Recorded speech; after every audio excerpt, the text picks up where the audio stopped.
안녕하세요. 찬양 감사합니다. 우리 모처럼 멋있는 찬송 듣게 돼서 감사합니다. 송정도 잘합니다. 자, 우리 하나님께 잠깐 기도하고 말씀 배우겠습니다. 우리를 사랑하시는 자비로우신 우리 아버지 하나님 감사합니다. 저희를 구원해 주시고 오늘도 저희들을 한자리에 모아주셔서 같은 마음으로 찬송하고 같은 마음으로 기도하고 말씀을 배울 수 있도록 인도해 주셔서 참으로 감사를 드립니다. 이 자리에 함께하지 못한 사랑하는 우리 하나님의 자녀들 어디에 있든지 주님 이 시간 같은 마음으로 주님의 말씀을 통해 은혜를 받고 이 어려운 세상 가운데서도 힘차게 살아갈 수 있는 귀한 시간 될 수 있도록 함께해 주옵소서. 우리 전주교회 사랑하는 하나님의 자녀들 병중에 있거나 시험 가운데 있는 분들 주님이 속히 쾌유케 하시고 그 시험에서 능히 승리하여 복음의 대열에 한 사람도 이탈하는 사람이 없도록 주께서 보살펴 주시고 인도해 주옵소서. 해외에서 수고하는 곳곳마다 주님이 함께 도와주셔서 어려운 여건 속에서도 복음이 결코 매이지 않도록 인도하여 주옵소서.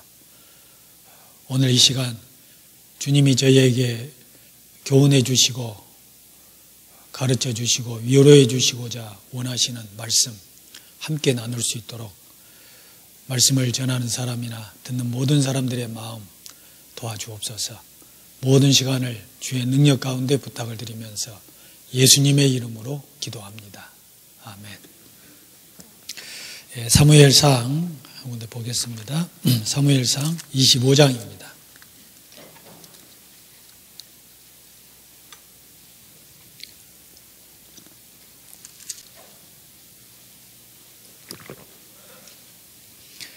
사무엘상 25장 구약 451페이지 1절부터 몇 절만 제가 읽겠습니다. 사무엘이 죽음에 온 이스라엘 무리가 모여 그를 애곡하며 라마 그의 집에서 그를 장사한지라. 다윗이 일어나 바란 광야로 내려가니라. 마온에 한 사람이 있는데 그 업이 갈멜에 있고 심이 부하여 양이 3천이요 염소가 1천이므로 그가 갈멜에서 그 양털을 깎고 있으니 그 사람의 이름은 나발이요 그 아내의 이름은 아비가일이라. 그 여자는 총명하고 용모가 아름다우나 남자는 완고하고 행사가 악하며 그는 갈멜 족속이었더라. 거기까지만 읽겠습니다. 안녕들 하셨습니까? 옆에 분들하고도 거의 얼굴에 3분의 2를 가리고 있어서 좀 서로 어려우시겠지만 그래도 눈빛만 봐도 대충 누군지 아시죠? 왼수인지 아닌지 조금 우리 한번 쳐다보시죠. 약간 더 눈빛 한번 교환을 하세요.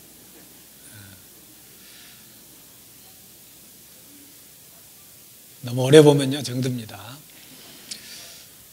제가 김제 교회에서 교제하고 있을 때는 1년에 한 번 이상씩은 와서 뵀었는데 참 오랜만에 뵙습니다. 정말 코로나19가 우리에게 직격탄으로 날아온 지가 채 1년도 되지 않았는데 우리 삶에 너무나 큰 영향을 끼치고 있습니다. 특히 자영업하고 계신 분들은 정말 큰 어려움을 겪고 있다는 얘기를 많이 듣습니다.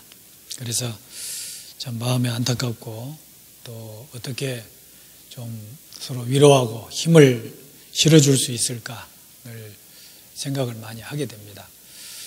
그러면서 우리도 모르는 사이에 그 사회적인 여러 가지 여건이 전도하는데도 뭔가 주춤거리게 만들고 우리 식구들 마음속에서도 우리도 모르는 사이에 어두움이 우리 마음에 파고 들어와서 왠지 성도들 간의 교제도 좀 수월하지 못하기 때문에 마음의 기쁨과 감사가 조금 감소되는 듯한 그런 이제 느낌도 많이 받고 한마디로 좀 침체한 것 같은 그런 느낌을 좀 무겁게 받을 때가 지금이라고 여겨집니다.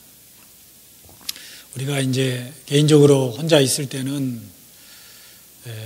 덜어는 좀 침체될 수도 있고 그러지만 우리 그리스도인들이 함께 모여서 찬양하고 기도하고 또 교제하고 봉사하고 또 전도하고 이렇게 하다 보면 또다시 마음에 이제 힘이 올라와서 또 그 힘으로 또 힘차게 살아갈 수 있는 그런 계기가 되는데 이제 그것조차도 쉽지가 않기 때문에 가끔 우리 교회에 가장 전도하는데 일선에 서서 굳은 일 마다하지 않고 일하는 분들이 계시죠. 자자 들어간 분들, 자매님들. 우리 자매님들이 힘이 빠져가지고요. 교회에서 주일날 식사도 좀 준비하고 또 여러 가지 전도에 필요로 하는 많은 것들을 뒷바라지를 많이 해오셨는데 그런 손길들이 교회에서 딱 끊어지니까 이제 왠지 모르게 좀 삭막해진 것 같은 그런 느낌이 많이 들 때입니다. 그래서 그전에는 정말 교회 앞에서 힘차게 그렇게 항상 계셔야 될 곳에 보이는 그런 분들이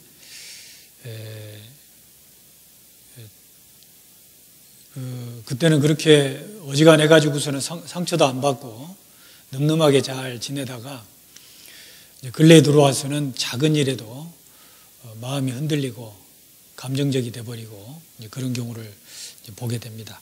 그래서 오늘은 우리 사무엘상 25장에 제목은 다윗이라고 앞에 써놨기는 했었는데 사실은 다윗과 아비가일 그런 제목으로 다윗이 참 성경에 거의 많은 부분에 다윗이 등장하지 않습니까? 아마 가장 많이 등장하는 일은 그러면은 그 중에 다윗을 손꼽을 수 있을 겁니다. 다윗이 아직 왕이 되지는 않았지만은 사무엘상 25장은 왕으로 이제 사무엘로부터 기름 부음을 받고 아직 사울이 왕위에 있지만은 다윗은 그 사울에게 한 10여 년 동안 쫓겨다니면서 갖은 수모와 또 곧 죽임을 당할 것 같은 그런 위협적인 상황에 많이 노출이 되죠. 그런데 이제 그렇게 그럼에도 불구하고 그런 늘 하나님 앞에 아주 합당한 그런 마음을 가지고 사울을 대했고 자기 주변에 다윗의 그 아름다운 마음을 사모하는 그 동행자들이 약 600명, 물론 자기 식솔도 포함이 되지만은 그렇게 따라다녔지 않습니까? 그런데 이 사무엘상 25장에서는 다윗의 민낯이 보이는 거예요. 신앙으로 굳건하게 잘 견뎌왔던 그가 나발이라고 하는 한 양치는 양을 이제 부어줘. 양을 한 3,000마리 키우고 있는 꽤 부자인 그 나발의 어리석은 충동 때문에 완전히 이성을 잃고 정말 큰 실수를 저지를 뻔하죠. 그때 이제 아비가일이 다윗을 가로막고 하나님에게 실수하지 않을 수 있는 그런 지혜로운 대처를 하게 만듭니다. 그래서 오늘 이 다윗 어떻게 보면 우리에게 신앙의 본이 되는 그런 인물 중에 한 분이 다윗이라고 할 수 있기 때문에 다윗의 그 실수하는 상태 한마디로 영적 침체 상태죠. 영적 침체 상태일 때 우리 주변에는 두 부류의 사람이 있는 겁니다. 나발과 같은 사람이 있고 아비가일과 같은 사람이 있고 나발은 정말 하나님의 기름 부은 자를 잘 영접해서 큰 하나님으로부터 큰 은혜를 받을 수 있는 그런 너무나 좋은 기회를 놓쳐버리죠. 그리고 결국은 나발은 다윗을 무시하고 다윗이 자기에게 해줬던 많은 은혜를 저버리고 배은망덕한 행실을 보임으로 해서 하나님의 기름 부은 자를 무시하고 모멸감을 준 그 결과 결국은 다윗에게 직접적으로 해를 받지는 않지만은 결국은 하나님이 치셔서 열흘 만에 죽임을 당하는 그런 힘든 인물이 바로 그런 인물입니다. 물론 나발은 뭐 구원 여부를 떠나서 우리 주변에 구원받지 못한 분들 혹은 가족 중에서도 구원받은 형제간이 있을 뿐만 아니라 그렇지 못한 또 가족들이 있지 않습니까? 또 교회 안에서도 사랑하는 우리 형제 자매들 가운데서도 들으는 기분을 확 상하게 해서 정말 들고 있던 빗자루도 그냥 내동댕이 치고 교회를 뛰쳐나가버리고 싶은 그렇게 말을 함부로 하는 경우가 있을까요? 없을까요? 없다고 하고 싶죠. 속으로는 들어있지. 순간적으로 떠오르는 인물들이 있잖아요. 그 시기에. 그리고 이제 또 그런 나를 잘 안돈시켜서 하나님을 바라보게 만들고 신앙의 자세를 잘 지킬 수 있도록 또한 그러면서 늘 곁에서 힘이 돼주고 더러는 멘토가 돼주는 그런 이제 또 아비가일과 같은 사람이 있지 않습니까? 그래서 오늘은 그 이제 등장인물이 셋이죠. 다윗 그리고 나발, 아비가일. 그래서 이제 사무엘상 25장을 조금 쭉 보면서 하나씩 우리가 한번 교훈받을 일들을 이제 챙겨봤으면 좋겠습니다. 물론 다 아는 얘기입니다만은. 여러분 제가 이제 어떤 책을 읽다가 세상 사람들의 기준입니다. 우리의 삶을 풍성하게 만들어주는 네 가지가 뭘까? 우리의 삶을 풍성하게 만들어주는 네 가지. 한번 생각해 보세요. 여러분 아무 생각 없이 앉아있죠? 다 표정을 보면 알겠어요. 그냥 뭔 얘기 하나 하고 그냥. 저는 생각을 많이 하고 오는데 여러분들은 그 생각을 그냥 받아 먹으려고 넙죽넙죽. 그래서 여러분 생각 좀 해보셔야 돼. 공부 잘하는 학생들은 국어 시간에 국어 공부하고 수학 시간에 수학 공부합니다. 그런데 공부 못하는 학생은 국어 시간에 수학 공부하고 수학 시간에 음악 시간 하죠. 근데 진짜 공부 잘하는 학생들은 오늘 뭘 배울까 하고 기대감을 가지고 또 끝나고 나면은 그 오늘 배웠던 것을 한 서너 가지 정도 다시 한번 되살펴보고 그 다음 수업 시간에 하기 전에 먼저 지난 시간에 배웠던 걸 잠깐 들여다보고 이런 학생들이 공부를 잘하는 학생입니다. 눈이 갑자기 또 빨리빨리해졌습니다. 공부를 잘하고 싶어서. 우리 삶을 풍성하게 만들어주는 네 가지. 세상 사람들 기준이라고 했죠. 첫째는 여행이랍니다. 여행. 두 번째는 독서. 세 번째는 뭐겠어요? 여행 그러니까 고개가 끄덕거려지죠. 그리고 독서 그러니까 그래 독서 맞아. 세 번째는 음악이랍니다. 음악. 이렇게 우리는 찬송이 있죠. 그 다른 클래식 음악이라든가 가끔 또 우리 인생을 좀 생각하게 해주고 위로해주고 고개가 끄덕거려지는 그런 또 유행가 같은 경우도 들어있지 않습니까? 음악. 그리고 마지막에 네 번째가 뭐냐면 뭐겠어요?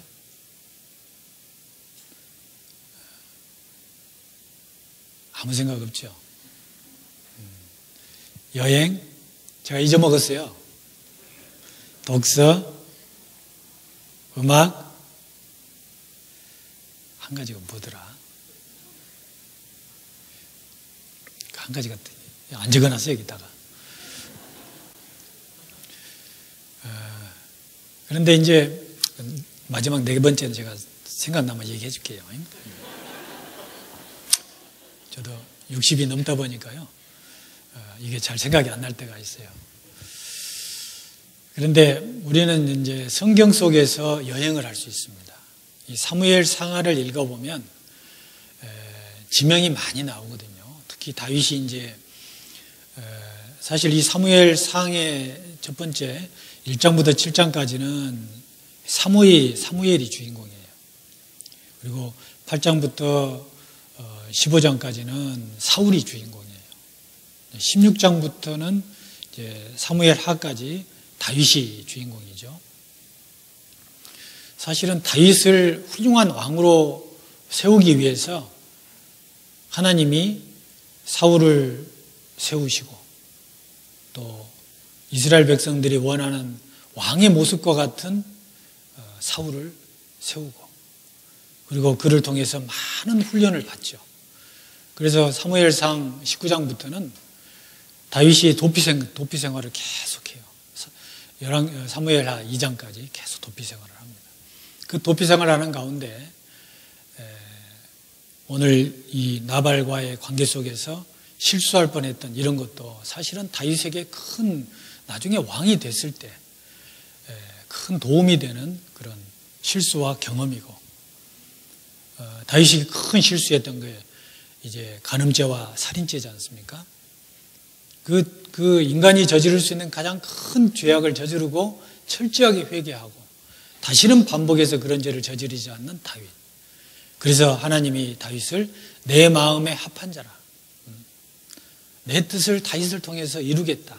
사도행전 13장에 그 다윗을 평가하는 하나님의 그 평가가 바로 이 다윗의 그런 생애, 우리하고 똑같은 실수를 저지르고 감정이 복받치면은 이성을 잃어버릴 수 있는 그런 똑같은 심성을 가지고 있는 사람, 가장 인간적이고 우리하고 비슷한 그런 사람. 그럼에도 불구하고 항상 하나님 편에서 생각하고 또 하나님을 잠시 잊어버리고 있을 때 그 하나님을 다시 생각하게 할 때 금방 돌이켜서 자기의 실수를 인정하고 또 하나님의 뜻을 온전히 따르는 그런 이제 다윗의 모습이 하나님 보시기에는 참 내 마음에 합한 자다. 이렇게 평가할 수 있는 사람이라고 생각이 듭니다.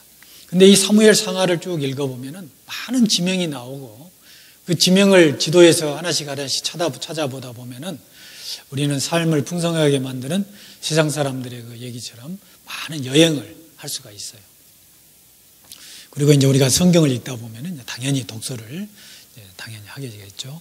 그리고 이 성경하고 연결되는 많은 찬송을 들으면서 우리의 삶을 그리스도인의 삶조차도 이제 풍성하게 만들어주는 그런 것이라는 것을 또 알 수가 있습니다.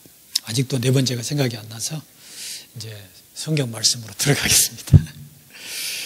자, 이제 아까 뭐 시대적인 배경을 좀 말씀을 드렸는데 이제 사무엘상 1장 25장 1절을 잠깐만 볼게요. 사무엘이 죽음에 온 이스라엘 무리가 모여 그를 애곡하며 라마 그의 집에서 그를 장사한지라. 다윗이 일어나 바람강에로 내려가니라. 사무엘이 죽었습니다. 그러니까 사무엘 상하는 사실은 사무엘이 직접 기록했을 거라고 학자들이 얘기하는 그 기록은 사무엘상 24장까지가 그렇게 되겠죠. 그리고 이제 사무엘이 죽고 나서 25장부터 사무엘하까지는 다른 기자가 이제 기록을 했다라고 얘기할 수 있을 겁니다. 근데 사무엘이 죽었다.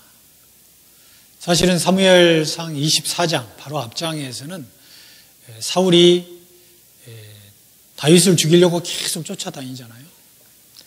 잘 아시다시피 다윗은 양치는 목동이었잖아요. 양치는 목동. 그런데 그가 이제 자기 형들을 찾아서 아버지 심부름으로 찾으러 다니다가 형들을 만난 곳이 하필 이제 블레셋과 이스라엘과 큰 싸움이 벌어지는 그때 골리앗이 이스라엘 사람들을 무시하고 하나님을 모욕하는 그런 짓을 저지르면서 그 엄청난 장수를 누구 한 사람 나와서 대적하지 못하는 그런 상황에 다윗이 등장하게 되잖아요. 다윗이 결국은 골리앗을 죽이고 이스라엘 백성들에게 큰 승리를 안겨주죠. 그리고 돌아오면서 이제 여인들이 다윗과 사울 왕을 위해서 노래를 지어 부르는데, 그때 다윗은 만만이요, 사울은 천천히다. 그때부터 이 사울 속에, 그 겸손했던 사울 속에 점점 하나님의 말씀에 두 번이나 불순종하는 그런 사울이 결국은 이제 이스라엘 백성들이 자기에게 다가올 그런 많은 시선과 그런 부러움을 다윗으로부터 다윗에게 넘어가는 걸 보고 마음으로 시기하는 마음이 올라오죠. 그래서 다윗에게 이제 필요한 것은 나라밖에 없겠구나. 그때부터 이제 다윗에 대한 이제 적개심을 품게 되는 거예요. 참 사람이 그렇게 쫄장부가 되는 건 순간이죠, 순간. 그래서 결국은 그 골리앗과의 전투, 골리앗을 죽이는 그 전투 이후로 사울은 다윗을 죽이는데 혈안이 돼서 결국은 다윗은 그 이후로부터 계속 직접 사울로부터 창이 던져지어서 피해서 도망가기도 하고, 자기 딸을 다윗에게 주겠다는 그런 혼인을 빙자해가지고 또 죽이려고, 블레셋 사람들을 통해서 죽이려고 그런 엄험한 마음을 품기도 하고, 그래서 결국은 다윗은 계속해서 쫓겨다니는 상황 속에 있다가 사무엘상 24장에서는 이제 굴에, 다윗 일행들이 굴 속에 오랫동안 자기의 도피처로 삼고 있었는데, 그때 그곳에 사울이 들어오게 되죠. 낮잠을 자러 왔는지 용변을 보러 왔는지 들어왔다가 자기 부하 장수들이 왼수를 이때 아니면 언제 죽입니까? 그러나 하나님의 기름 부은 자를 내가 해할 수 없다. 다윗은 사울의 옷자락만 살짝 베고, 그 옷자락 벤 것조차도 마음속으로 아주 하나님 앞에 큰 죄를 진 것처럼 죄책감을 느끼는 그런 이제 훌륭했던 다윗이 아닙니까? 그런데 여기서 갑자기 사울이 죽는다는 거예요. 사울은 이스라엘 백성들의 지도자였잖아요. 사무엘은 사사시대의 마지막 사사이죠. 그리고 사무엘의 가장 큰 임무는 사사시대인 이스라엘 백성들의 사사시대를 끝내고 이제 이스라엘 백성들이 왕정시대로 들어가는 가교 역할을 하는 그런 사람이 사무엘이었습니다. 사무엘은 청렴결핍하게 영적으로 많이 침체되어 있는 이스라엘 백성들을 다시 그들에게 하나님을 바라볼 수 있도록 그들의 신앙을 세워주는 그런 영적 아버지라고 할 수 있는 그 사람이었죠. 그리고는 사울을 왕으로 세우는데 일조를 했고, 그러나 하나님이 사울을 버린다는 그 말씀을 듣고 밤새도록 눈물을 흘리면서 참 안타까워하는 그런 사무엘 아닙니까? 그러나 결국은 하나님의 뜻대로 다윗을 사울을 이어서 왕에 세우는 기름 부음을 주는 그런 사람이었죠. 그래서 우리도 이제 교회 안에서 여러분들도 이제 지난주 임원 발표를 했다는 얘기를 들었습니다만은, 저도 이제 오늘 이제 제가 담임하고 있는 교회에 임원 발표를 해놓고 왔습니다. 붙여놓고 왔죠. 붙여놓고, 물론 이제 붙이기 전에 충분히 개인적으로 만나기도 하고 또 교제를 해서 추천하고 또 마음속에 여러 번 지켜보는 가운데 세우기는 했지만은 거의 99% 다 잘 순종하고 또 그렇게 이제 됐다고 여겨집니다. 왜냐하면 거의 다 만났으니까. 만났던 것은 여러 가지 방법이 있죠. 눈빛으로도 만날 수 있고, 실제로 또 개별적으로 만날 수 있고, 또 전화를 통해서 또 교제도 하기도 하고, 참 좋습니다. 여러분들도 그러죠? 여러분이 붙여놓기만 하면 이해하죠?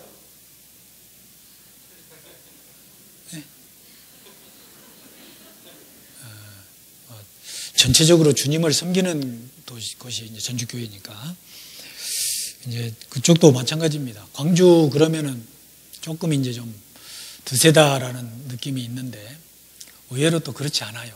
가보니까 굉장히 신사적이더라고. 전해달라는 얘기입니다. 실제 사실이고. 근데 사울은 자기의 역할을 다 하고 이제 죽은 거예요. 왜냐하면 우리 사무엘상 24장 한번 볼까요? 24장. 이제 다윗이 이제 사울을 죽이려고 했다가 이제 사울을 살려주죠. 사울 16절을 보겠으면 16절 다윗이 사울에게 이같이 말하기를 마침에 사울이 가로되 내 아들 다윗아 이것이 내 목소리냐 하고 소리를 높여 울며 다윗에게 이르되 나는 너를 학대하되 너는 나를 선대하니 너는 나보다 의롭도다. 내가 나 선대한 것을 오늘 나타내었나니 여호와께서 나를 내 손에 붙이셨으나 내가 나를 죽이지 아니하였도다. 사람이 그 원수를 만나면 그를 평안히 가게 하겠느냐. 내가 오늘날 내게 행한 일을 인하여 여호와께서 내게 선으로 갚으시기를 원하노라. 보라 나는 내가 반드시 왕이 될 것을 알고 이스라엘 나라가 내 손에 견고히 설 것을 아노니. 자, 그동안 다윗이 왕이 되지 못하게 하기 위해서 다윗을 죽이기 위해서 정말 혈안이 되어서 자기 직분을 망각하고 나라를 다스리고 백성들을 하나님을 바라보도록 영적인 지도자까지 되는 그런 왕이 아니라 다윗을 쫓아다니는 그런 정말 너무나 분수에 어긋나는 그런 짓을 했던 사울이 다윗 앞에 내가 반드시 왕이 될 것을 알고 이스라엘 나라가 내 손에 견고히 설 것을 안다 하는 그 입으로 고백을 한 거잖아요. 그러니까 이제 사무엘이 자기가 할 일을 다 끝내자 이제 하나님이 데려가신 거예요. 하나님께서도 어떤 사람에게나 어떤 역할을 맡기게 되는데 그 역할을 다 맡기게 되면은 그 역할을 다른 사람에게 이제 인계를 하게 되잖아요. 우리 구원받은 그리스도인들도 이제 그와 같이 자기가 어떤 직분을 맡다가 그 직분을 또 다른 분들에게 내려놓게 되면은 이제 그 다음에 맡겨진 분에게 그 일을 잘 할 수 있도록 응원하고 또 물러설 줄 아는 그런 마음의 자세도 필요하다는 생각이 또 듭니다. 자, 그 다음에 이제 우리 다윗과 나발과 아비가일에 대해서 이제 본격적으로 한번 얘기를 같이 나눠보겠습니다. 2절을 한번 다시 읽어볼게요. 25장 2절. 마온에 한 사람이 있는데 그 업이 갈멜에 있고 심히 부하여 양이 3천이요 염소가 1천이므로 그가 갈멜에서 그 양털을 깎고 있었으니 그 사람의 이름은 나발이요 그 아내 이름은 아비가일이라. 그 여자는 총명하고 용모가 아름다우나 남자는 완고하고 행세가 악하며 그는 갈멜 족속이었더라. 다윗이 광야에 있어서 나발이 자기 양털을 깎는 다음을 들은지라. 다윗이 10 소년을 보내며 그 소년에게 이르되 너희는 갈멜로 가서 나발에게 이르러 내 이름으로 그에게 문안하고 이같이 그 부하게 사는 자에게 이르기를 너는 평강하라. 내 집도 평강하라. 내 소유의 모든 것도 평강하라. 내게 양털 깎는 자들이 있다 함을 이제 내가 들었노니 내 목자들이 우리와 함께 있었으나 우리가 그들을 상치 아니하였고 그들이 갈멜에 있는 동안에 그들의 것을 하나도 잃지 아니하였나니 내 소년들에게 물으면 그들이 내게 구하리라. 그런즉 내 소년들로 내게 은혜를 얻게 하라. 우리가 좋은 날에 왔은즉 내 손에 있는 대로 내 종들과 내 아들 다윗에게 주기를 원하노라 하더라 하라. 다윗의 소년들이 가서 다윗의 이름으로 이 모든 말을 나발에게 고하기를 마침에 나발이 다윗의 사환들에게 대답하여 가로되 다윗은 누구며 이새의 아들은 누구뇨? 근일의 각기 국지 주인들에게서 억지로 떠나는 종이 많도다. 내가 어찌 내 떡과 물과 내 양털 깎는 자를 위하여 잡은 고기를 가져 어디로선지 알지도 못하는 자들에게 주겠느냐 한지라. 이에 다윗의 소년들이 돌이켜 자기 길로 행하여 돌아와서 이 모든 말로 그에게 고하매 다윗이 자기 사람들에게 이르기를 너희는 각기 칼을 차라. 각기 칼을 차매 다윗도 자기 칼을 차고 400명가량은 데리고 올라가고 200명은 소유물 곁에 있게 하니라. 2절부터 이제 13절까지 쫙 읽었는데요. 내용은 아주 간단합니다. 이제 다윗이 사무엘이 죽고 나자 바란 광야로 쭉 내려갔어요. 바란 광야는 이스라엘의 최남단 쪽에 있는 말 그대로 이제 정말 사람들이 살기 어려운 그런 곳이 이제 바란 광야입니다. 다윗을 따르는 사람들이 약 600명 정도가 있었죠. 그래서 다윗은 이제 가는 곳마다 그 식솔들을 자기 따르는 그 사람들을 또 보호해 줘야 되기 때문에 또 살만한 그런 거처를 또 찾게 되고 또 먹을 것을 또 구하게 되고 그러다 보니까 당시에 이스라엘 땅에는 그들의 주업이 목축업이 아니겠습니까? 그래서 주변에 그들을 노리는 사람들이 많이 있었고 또 포식자들도 많이 있었기 때문에 이 다윗과 같은 사람들이 그들을 돌봐주고 또 돌봐주는 대신 또 그들로부터 음식을 또 얻기도 하고 그렇게 이제 지내왔던 거예요.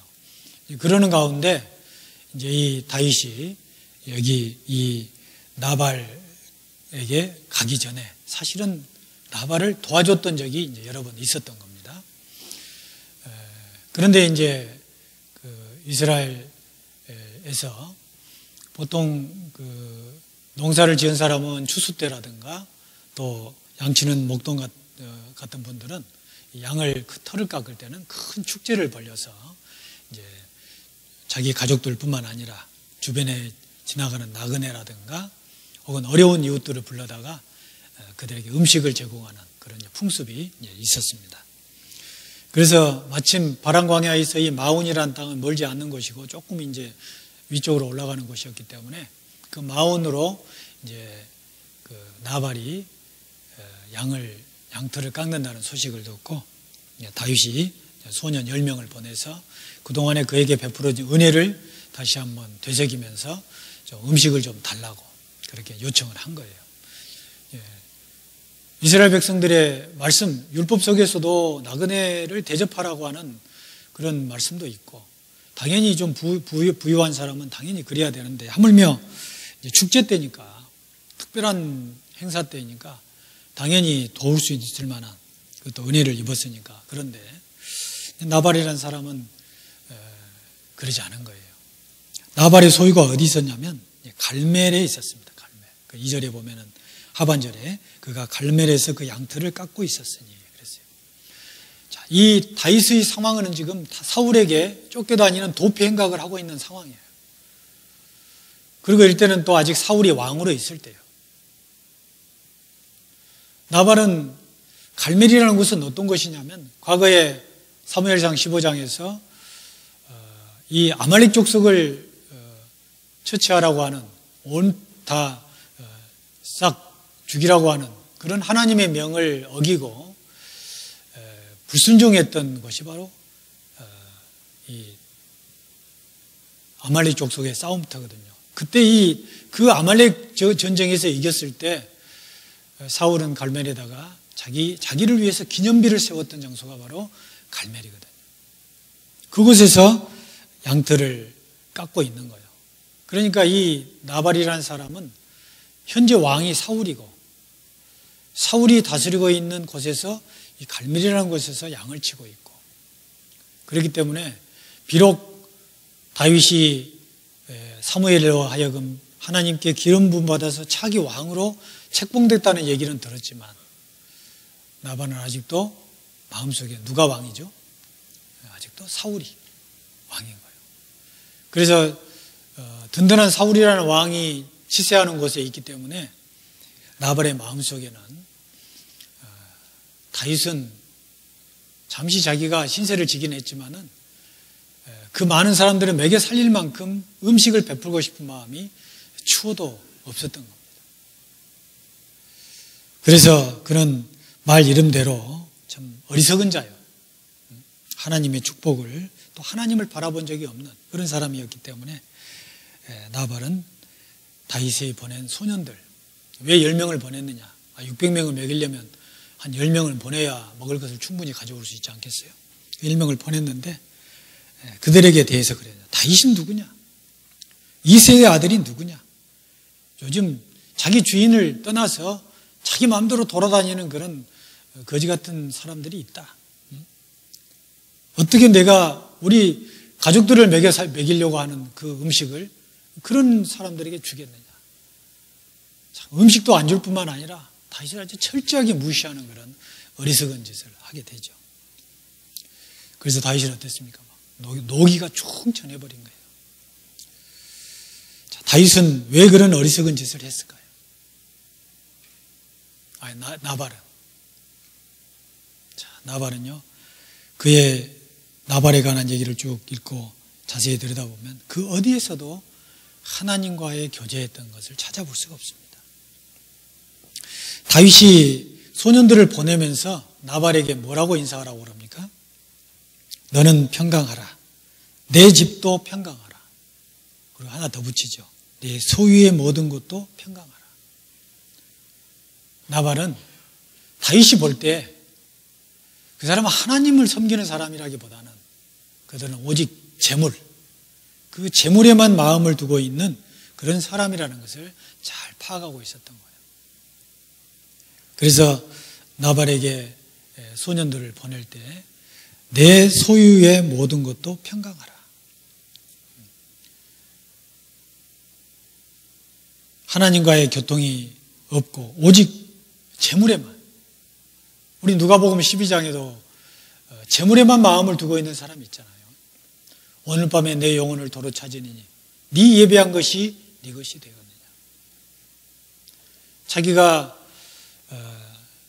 추수 때 소출이 풍성한 것을 알고 창고를 짓고 거기다가 여러 해 쓸먹을 가득가득 쌓아놓고 그걸로 만족하는 그 부자, 결국은 자기 소유만 바라보는 그는 하나님 앞에 갔을 때 아무것도 가지고 가지 못한, 어쩜 나발이나 그 사람이나 똑같은. 그러니까 그 입에서 나오는 말은 노를 격발시키는 그런 말이 나올 수밖에 없는 거죠. 자, 우리 속에도 들어는 나발과 같은 사람이 들어있지 않습니까?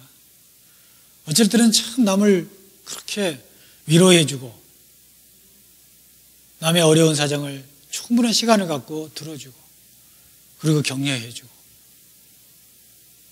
그러려고 하는 내가 있는 반면에 또 한편으로는 나발처럼 더 이상 듣기 싫어. 그래서 좋게 얘기하면 참 서로 좋은 관계를 유지했을 텐데 그 말 한마디 잘못함으로 해서 수습을 하지 못하고 계속 싸움에 싸움을 벌이는 그런 우리도 있지 않습니까? 성경에 미련한 사람에 관한 말씀이 많이 있잖아요. 무릇 지혜로운 여인은 그 집을 세우나 미련한 여인은 자기 손으로 그것을 허느니라. 미련한 자를 곡물과 함께 절구에 넣고 공의로 찌울지라도 그 미련한 것은 벗어지지 아니하느니라.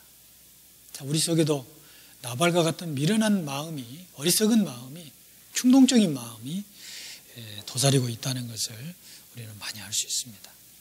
그런데 다윗은 어떻게 반응했습니까? 다윗도 마찬가지입니다. 자, 13절, 12절부터 보겠습니다. 이에 다윗의 소년들이 돌이켜 자기 길로 행하여 돌아와서 이 모든 말로 그에게 고하매 다윗이 자기 사람들에게 이르되 너희는 각기 칼을 차라. 각기 칼을 차매 다윗도 자기 칼을 차고 400명가량을 데리고 올라가고 200명은 소유물 곁에 있게 하니라. 자, 다윗도 이제 드디어 단 1초도 생각하지 않습니다. 그 말을 전해주는 그 소년들의 말을 듣자마자 곧바로 너희들 칼을 차라. 자기도 칼을 차고 200명은 지키게 하고 400명은 따르게 하고.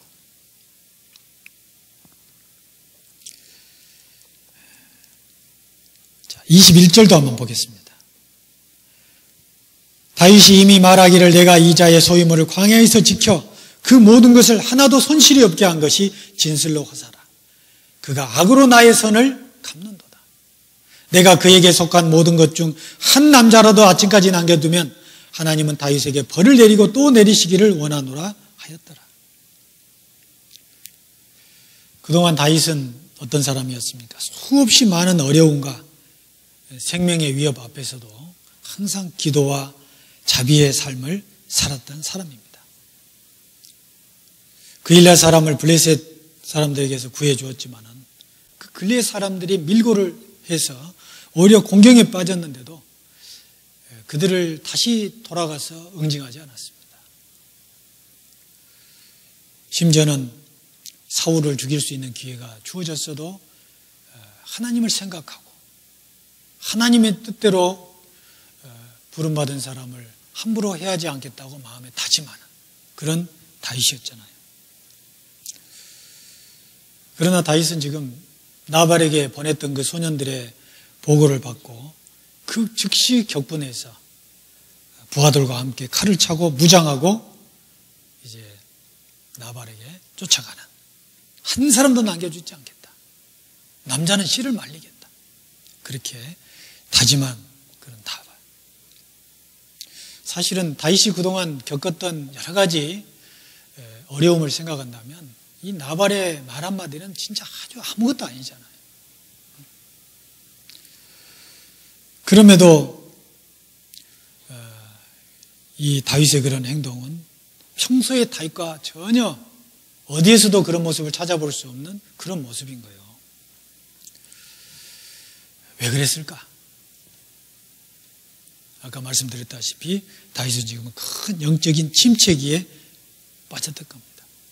물론 다윗이 화를 돋군 것은 틀림없이 잘못이죠. 그러나 그에 대한 다윗의 반응은 너무 큰 차이가 나는 거죠. 자, 다윗은 사무엘에게 기름 부음을 받았습니다. 다윗이 쫓겨다니다가도 사울이 있는 라마라는 곳에 가서 사울과 지내기도 했습니다. 다윗이 사울과 함께 있는 다윗이 다윗과 함께 있다는 얘기를 듣고 그 라마라는 곳까지 쫓아왔잖아요. 하나님의 능력으로 그들이 이제 성경에는 예언을 했다라고 하는데 그 예언이란 말이 그냥 미래를 내다보는 예언이 아니라 황홀경에 빠져가지고 그렇게 이제 제정신이 아니었던 거죠. 하여간 다윗의 영적 지도자, 하나님으로부터 지혜를 얻은 사람이 사무엘이었거든요. 근데 그 사무엘이 죽었습니다. 그리고 25장이 시작이 되는 거예요. 사무엘상 25장. 사무엘은 어떻게 다윗을 지도를 했을까? 사무엘은 어머니가 한나잖아요. 한나는 사무엘을 기도 가운데 낳습니다. 그리고 하나님께 서원했죠. 하나님, 제게 아들을 주시면 하나님께 드리겠습니다. 그래서 한나는 그 서원대로 사무엘을 키우고 젖을 떼게 되자 당시 엘리 제사장에게 데리고 가서 하나님께 서원한 대로 사무엘을 엘리 제사장에게 맡깁니다. 그래서 사무엘은 그 어머니 한나, 기도 가운데 자기를 낳았고, 하나 기도의 사랑 뿐만 아니라 자기 소원한 것을 하나님께 반드시 드리는 그런 어머니의 결단, 그 속에서 자랐던 겁니다. 그리고 엘리 제사장에게도 마찬가지죠. 엘리는 마지막 사무엘 이전에 사사로서 자식을 잘 키우지 못했던 그런 잘못을 저지르긴 했지만은 이 사무엘에게만큼은 참 다정하게 지었던 것 같아요. 어느 날 엘리 제사장에게는 하나님의 말씀이 잘 나타나지 않았지만은 어느 날 잠자고 있는데 사무엘에게 하나님이 사무엘아, 사무엘아가 부르잖아요. 사무엘이 일어나가지고 하나님의 음성을 한 번도 들은 적이 없기 때문에 엘리 제사장에게 쫓아간 거예요. 저를 부르셨습니까? 아니, 내가 너를 부른 적 없다. 가서 자거라. 또 하나님의 음성이 또 나오자 또 갑니다. 세 번째 잠자고 있는 엘리에게 가니까 엘리는 어때요? 그때서야 하나님이 내게 너를 부르시는구나. 하나님이 너를 부르시거든. 예, 제가 여기 있습니다 하고 어떻게 하라고까지 자상하게 얘기를 해줍니다. 여러분, 피곤해서 잠자고 있는데 자녀들이 여러분에게 문을 두드리고 와가지고서 부르면은 왜 왔어? 빨리 가 자. 처음은 그러겠지만 3번 왔어요. 어쩔래요? 여러분들도 엘리처럼 사무엘아 이렇게 했을 거예요. 아마 감정이 올라왔을 겁니다. 그러나 엘리는 그렇지 않았습니다.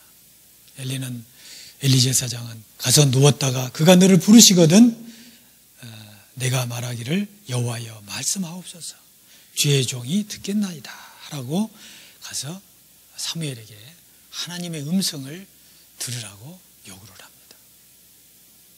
그리고 또한 자기가 하나님 앞에 어떤 상태인지를 잘 알고 있었던 사람이 엘리예요.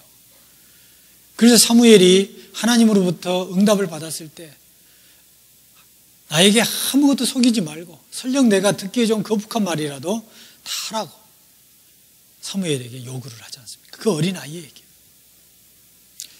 그런 사무엘은 그런 어머니와 그런 지도자인 엘리를 통해서 교육을 받은 사람입니다.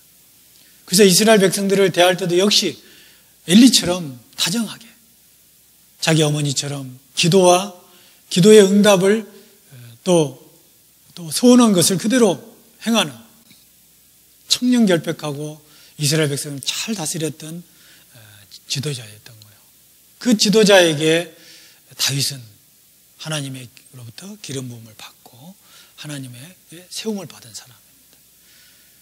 그동안에 계속 아무 잘못도 없이 쫓겨다니는 도피 행각을 하는 그런 도피 생활을 하는 그 다윗에게 사무엘이 계시기 때문에 하나님이 계시기 때문에 잘 이겨왔는데 사무엘이 죽고 저 광야에 사람들이 없는 곳에까지 쫓겨가는 그가 이제 나발이라는 사람에게 이런 모욕을 당했으니 만약에 그 모욕을 당했을 때 사무엘이라도 계셨더라면 아마 하나님께 기도를 다시 시작했을 거예요. 우리도 그럴 수 있습니다. 하나님의 은혜가 우리를 붙잡아 주지 않는다면 우리는 한순간도 우리의 위치를 지킬 수 없는 참으로 연약한 존재인 것을 우리는 이런 다윗의 모습을 통해서 알 수가 있습니다. 특히 요즘처럼 사람 만나기가 극히 어려운 그런 시기에 또 함께 모여서 봉사하고 함께 모여서 교제하고 또 함께 모여서 음식을 나누면서 담소를 나누는 그런 시간이 좀 우리 주변에 사라지게 되다 보니까 우리도 모르는 사이에 자기 신앙을 자기 스스로 지키는데 한계를 느낄 때가 많이 있습니다. 바울 사도도 고린도전서 15장에 나의 나 된 것은 하나님의 은혜로 된 것이라. 정말 하나님의 은혜가 나를 붙잡아 주지 않으면 우리는 얼마든지 다윗과 같은 충동적인 행동을 할 수 있다는 것을 알 수가 있습니다. 그래서 저는 이제 교회 안에서 같이 형제자매들과 교제를 할 때 그 모여서 하는 것을 어떻게든지 만들어 보려고 좀 애를 씁니다. 아마 여러분들도 그런 교회 행사들을 많이 겪어봤을 거예요. 예를 들면 바자회를 한다든가 혹은 어떤 이번에 김장하셨죠? 네, 김장을 하는 것도 또 노방전도를 한다든가 제가 이제 김제에 있을 때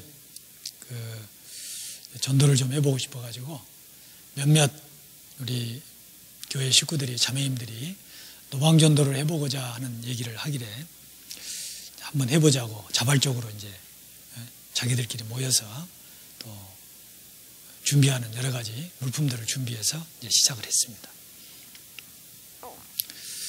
이제 나갈 때 구호가 뭐였냐면은 비가 오나 눈이 오나 바람이 부나 우리 나가자. 그래서 수요일 날 오전 9시부터 12시까지 매주 수요일이면은 그 장소에 가서 이제 노방전도를 해보자 그랬습니다. 근데 노방전도를 해가지고서 저기 몽골이라든가 이런 데는 노방전도의 효과가 있는데 한국, 우리 대한민국 같은 곳에서는 잘 될 거라는 생각은 사실 없었어요.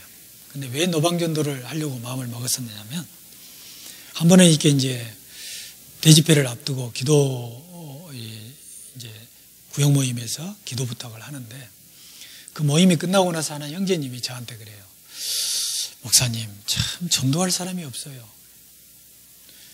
평소 때부터 전도를 별로 안 하는 분이 그런 얘기 하면은 속에서 이제 좀 판단이 올라왔겠지만 그 형제님은 전도 집회 때마다 최소 한 번 내지 2명, 심지어 어쩔 때는 5명 이상씩 항상 빈손으로 온 적이 없는 분이었어요. 구원받은 지도 오래됐고 또 지역사회에서도 꽤 잘 좋은 사람으로 인정을 받는, 교회 안에서도 열심히 사는 그런 형제가 그런 얘기를 하니까 갑자기 말문이 막혔어요. 아니, 저 형제가 왜 저런 얘기를 하지? 그래서 집에서 이제 앉아서 가만히 이제 그 형제의 입장에서 생각을 해봤어요. 그 형제님은 일찌감치 구원을 받고 그동안에 학창시절부터 계속 전도를 해왔습니다. 전도한 사람도 많이 있어요, 교회 안에서. 그런데 생각을 해보니까 김제라는 곳이 좁은 곳이 있잖아요. 인구가 한 7, 8만 밖에 되지 않은 조그마한 도시. 또 교회당 위치가 시청 건너편. 그리고 뒤에 오래된 잘 알려진 병원 또 앞에. 김제교회를 소개하기가 아주 좋아요. 김제시청 앞에 새 그려진 교회, 또 큰 병원 앞에. 또 시청에 수백 명이 직원으로 있고 사람들이 많이 움직이기 때문에 거기서 조금만 잘못된 소문이 나게 되면 그냥 그 지역사회에 퍼지는 곳, 그런 곳이 있거든요. 아마 여기 전주 형제자매님들 중에서 김제나 또 다른 곳으로 출퇴근하신 분도 많이 계실 거예요. 그러니까 한번 전도를 하려면은 말씀 한번 들어보자. 어느 교회냐. 그러면 그 교회 이름만 대면 또 인터넷 찾아가지고 거기 하고 거절하는 케이스도 서로 생기기 때문에 이름 밝히기도 어려워하는 그런 적이 있거든요. 그래서 그 형제님 입장을 가만히 생각해 보니까 어렸을 적에서 자기 주변의 친구들, 지인들 다 이렇게 전도를 했죠. 그분들 중에서는 말씀을 직접 들은 분도 계시고 지금도 여전히 거절하는 분도 계시고 몇 번 듣고 이제 다시는 안 온 분도 계시고 그러다 보니까 자기 주변에 전도할 만한 사람들은 다 이제 얘기를 꺼내본 거예요. 그러니까 또다시 전도를 하려고 하다 보니까 항상 나 옛날에 들어줬잖아. 왜 가보니까 한 얘기 또 하더만. 그러면서 안 오는 거예요. 그러니까 전도할 사람이 없다고 하는 거예요. 게다가 그와 같은 교회당의 위치 때문에 또 둘러오는 얘기가 또 있고. 그래서 내 마음을 먼저 좀 깨야 되겠다. 이 움츠러진 마음, 두려운 마음을 좀 깨야 되겠다. 그런 생각이 이제 들어서 이제 우리 한번 나가보자고. 그래서 이제 준비했던 걸 가지고 가서 의자도 10몇 개 놓고 또 음료수통도 놓고 또 차도 준비하고 커피도 준비하고 달걀도 삶아서 갖고 가고 이제 지나다니는 이제 많으니 운동하시는 분들에게 이제 차도 한 잔씩 구원하고 또 달걀들 주고 거기서 운동하시는 분의 대부분이 연세 드신 분, 이제 노인들, 어르신들이죠. 그리고 더러니 젊은 아주머니들이 지나가는 거예요. 그러면 이제 처음에는 쭈삐쭈삐 서가지고서 이제 이렇게 차 한잔 하세요 하고 권하면 됐어요 하고 거들떠보지도 않은 분도 계시고 그리고 김제교회라는 표자를 조그만하게 붙이고 처음에는 조그만하게 붙였어요. 그랬는데 일주일 지나고 2주일 지나고 한 3주 지나면서 끝나고 나면 잠깐 이제 교제를 하게 되는데 처음에는 쭈삣쭈삣 커피 한 잔 마시고 가서 차 한 잔 마시고 가서 이렇게 구원하기도 힘들어했던 분들이 더러는 이제 알만한 사람들 지나가면서 교회 다녀? 어떻게 나왔어? 그러면서 뭐 자연스럽게 지나가는 걸 보고 용기가 생긴 겁니다. 자기 움츠렸던 마음이 이제 깨지는 거예요. 근데 문제는 옆에 앉혀놨는데 할 얘기가 없는 거예요. 막상 앉아서 차 한잔 하고 가시는 분이 있는데도 할 말이 없다는 거예요. 그래서 이제 마침 한 달쯤 돼서 은장에 이제 어르신들 집회가 있었어요. 그래서 그 은장의 어르신 집회를 좀 우리 젊은 자매님들 그 옆에 우리 어르신 1대1로 앉혀놓고 이제 제가 한마디 하면은 옆에 어르신들에게 귀에다 대고 물어보는, 예를 들면은 사람이 죽으면 끝인가요? 아닌가요? 그러면 죽으면 끝이지? 그런 분들은 뭐라 그래요? 죽으면 끝이 아니죠. 이 속에 뭐가 있어요? 영혼이 있으니까. 그럼 영혼이 뭐예요? 그러면 이제 영혼은 뭐 설명을 하는 거죠. 영혼의 속성이 양심과 종교심과 영혼을 사모하는 마음이 있잖아요. 양심. 우리 어머니 양심 있으시죠? 양심 없는 사람 어디 있어? 그게 영혼이에요. 그 영혼이 있기 때문에 몸은 죽으면 땅에 들어가지만 우리의 영혼은 하나님이 주셔서 하나님께로 가는 거예요. 그렇게 자꾸 이제 대화를 좀 집회하는 가운데. 그러니까 그동안 듣기만 했던 분들이 젊은 처자가 옆에 앉아서 얘기도 해주고 점심도 같이 먹고 점심시간 끝나고 나서 잠깐 쉬는 시간에 같이 또 누워서 또 잠깐 낮잠도 주무시고 그리고 오후 시간에 또 함께 앉아서 또 말씀을 배우고 계속 대화를 하고 그러니까 어르신들도 역시 기분이 이제 말씀을 자꾸 알게 이제 하나씩 기억을 하게 되니까 좋아하고 또 우리 젊은 자매님들도 역시 할 말을 이제 이렇게 하면은 노방전도에 가서도 이런 말을 하면 참 좋겠구나. 그분에게는 다시 오면 내가 이런 말을 좀 해서 대화를 좀 이끌어 가야 되겠구나. 그렇게 이제 된 거예요.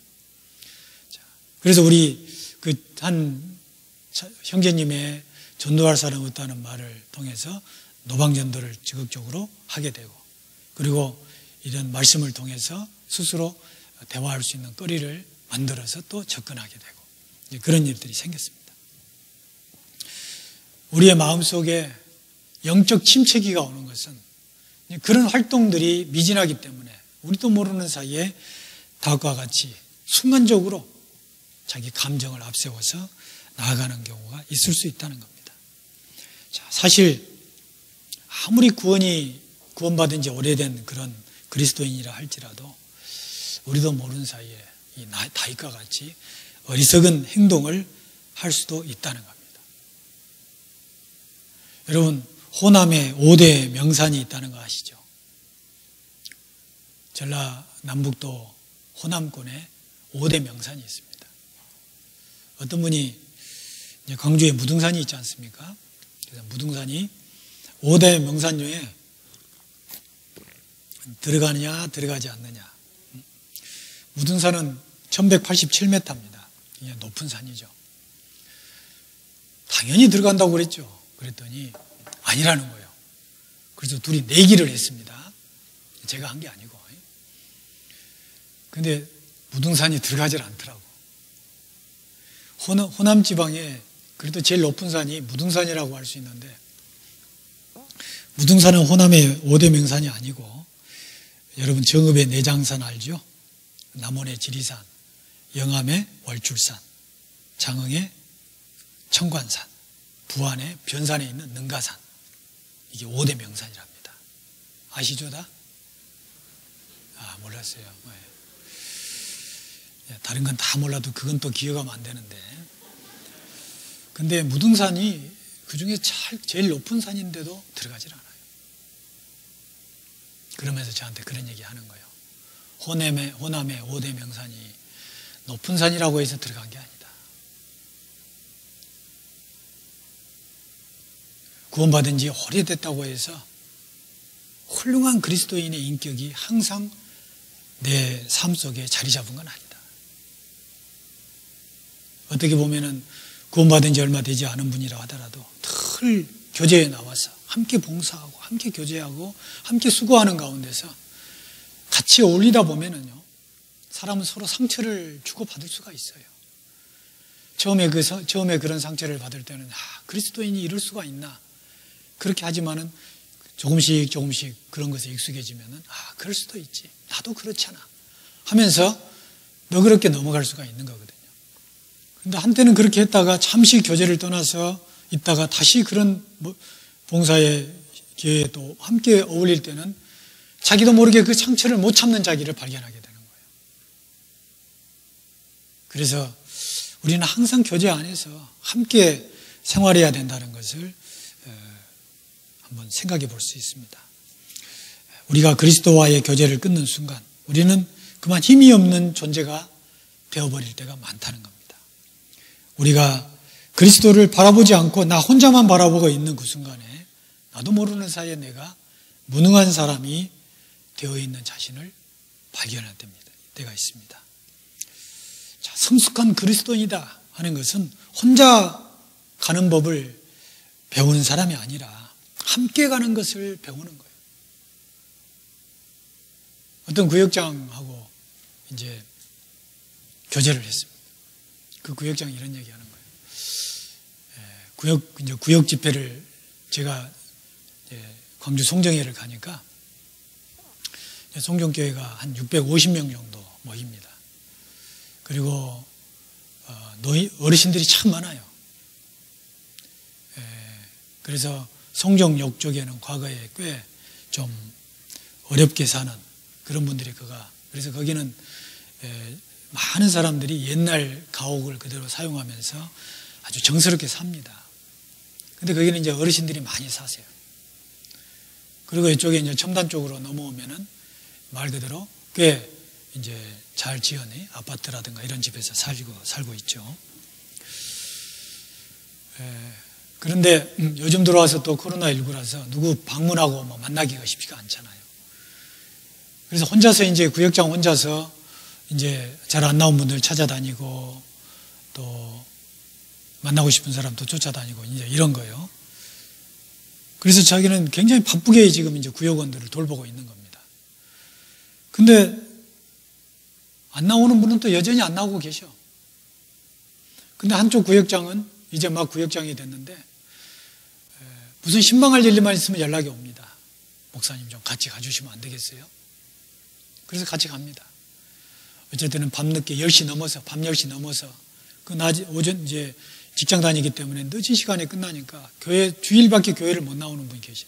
밤 10시 넘어서 또 한번 찾아갑시다. 그래서 찾아가기도 하고 또 장애업 하시는 분들 이렇게 그런 음식점을 하시는 분들은 또 밤 10시 넘어서 끝나는 경우도 있잖아요. 그러면 11시 돼가지고서 그 집에 가서 또 건강에는 좀 안 좋지만 또 야식을 먹으러 또 가기도 하고.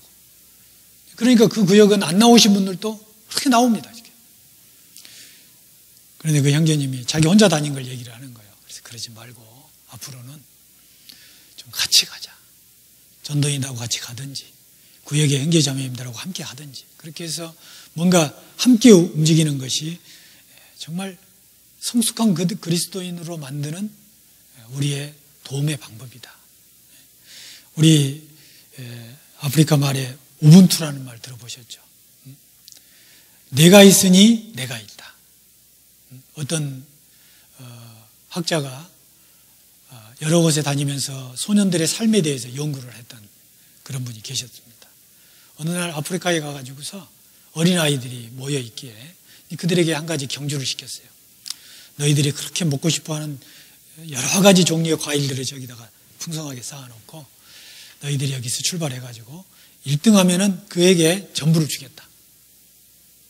그래서 이제 이 학자가 저 뒤에 서 있는데 이 아이들이 갑자기 출발하고 출발종을 탁 올리니까 갑자기 옆에를 쭉 보더니 손을 탁 잡더래요. 그러고는 그냥 같이 쫙 가는 거예요. 같이 도착해서 삥 둘러앉아가지고 그 과자를 함께 먹는 거예요. 그래서 그 학자가 이제 너희들은 어떻게 혼자 1등 하면은 다 차지할 텐데 왜 그렇게 함께 갔느냐 그랬더니 우분투라고 하더래. 그게 뭐예요? 네가 있어서 내가 있다. 우리도 그러지 않습니까? 만약 여러분들이 이 자리에 앉아 계신다면 제가 여기 있을 의미가 있겠습니까? 물론 영상으로도 할 수 있겠지만은 여러분들이 계시니까 이런 얘기를 서로 주고받을 수 있는 거죠. 그래서 우리는 옆에 계시는 우리 형제 자매님들이 바로 그분들이 계시기 때문에 내가 있는 거거든요. 우리 가운데 역사하시는 하나님의 능력, 그 능력이 바로 우리를 성숙한 그리스도인으로 세운다는 거예요. 왜 다시 실수를 했느냐? 왜 다시 그런 큰 실수를 저지를 뻔했느냐?